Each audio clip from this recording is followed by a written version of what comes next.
774. Well, my list, there's not that much on it, but boy, right up the top, there's this.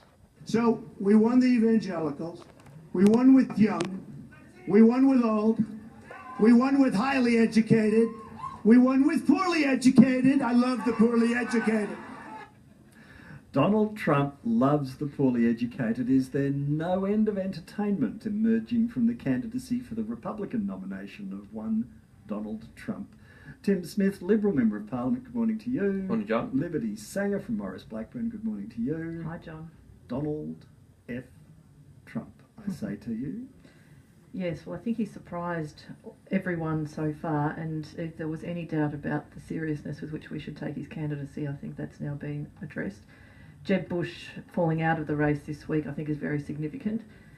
Jeb Bush proved unable to gain any traction despite spending, I think it was something like 150 million or so on his campaign, a lot of money. That's a mere drop in the bucket in American political terms. But didn't get any traction. It's extraordinary.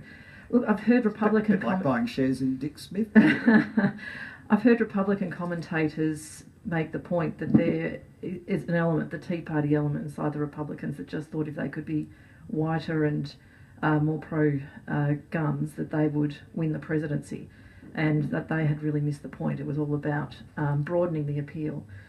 So if Donald Trump is to win the nomination, I think the interesting thing to watch will be whether he does nonetheless try to move to the centre, because it seems to me that it would be very, very difficult for him to actually win the presidency if he maintains the sort of policy positions he's been advocating to win the nomination. Tim, do you agree? Yeah, I think Liberty and I have been almost in fierce agreement on the phenomenon that is Donald Trump. I think we both started off on this journey suggesting that this was a bit of a flash in the pan and this guy would fizzle out, but he's clearly not.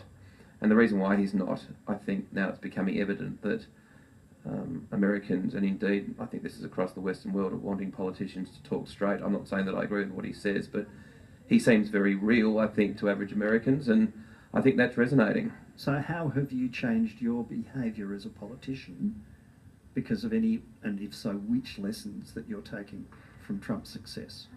I think people just want to know what you're thinking. They don't spin. They don't want to hear a line that That's not what you really think. No, seriously. No. You don't really talk think straight. that people should Talk hear straight. a politician Talk straight. say what they really think. Talk straight. Talk straight. If you can fake sincerity, you've got it made. If you can tell the people you're talking straight when you're not. Well, maybe he's just doing that, but he seems pretty sincere in what he's saying. I think some of the stuff that he's saying is nuts, but it's working for him. Isn't there more to it than that, though? Because he's offering very simplistic solutions to very complicated problems. And I would suggest that the issue with that began some time ago when moderate Republicans allowed the Tea Party and those extreme elements to gain a foothold and some respectability without challenging the fundamental propositions that they were advancing around issues in the economy and what solutions might be advanced to address it.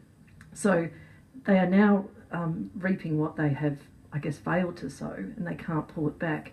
So isn't there a lesson also for politicians in not taking the sort of easy ride for the very short term when it comes to having those harder discussions with people, but you need to take them on the longer term journey and make sure you're not allowing the missteps, I guess, to take place. I think that goes for American politics. I don't think that's just exclusive to the Republicans. It's the same here. Come on, let's cut to the chase. Politics is a racket.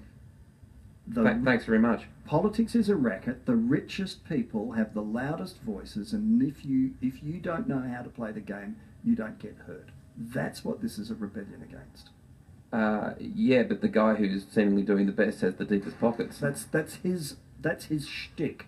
But that's why the people are saying, I don't care, I'll either vote for Sanders or I'll vote for Trump, who have totally irreconcilable political positions, because they're saying, I want to vote with my middle finger up at the elite. Yeah, I agree with you on. Absolutely, I do. Absolutely, and I think... But we're the same. Here, the only voices that get heard in Australia are the big corporates, the media empires, the lobbyists who cost a fortune, who are only available to big business, and the interests of everyday, ordinary Australian citizens don't get a look in. Oh, I'm not sure I agree with you about that, John. And I think a fundamental difference with Australia that is a check and balance on that is our compulsory voting. Nonetheless, your point is a well-made one around the organised groups that get access. Obviously, compulsory voting doesn't of itself ensure that the rest of us get a look in. Having said that, we've also seen, say, the interests of miners, when it came to defeating the mining tax, be mobilised to move public opinion such that that was able to be a very effective voice and in the that big debate. unions getting in the way of decent economic reform for decades. But Okay, to back up my argument,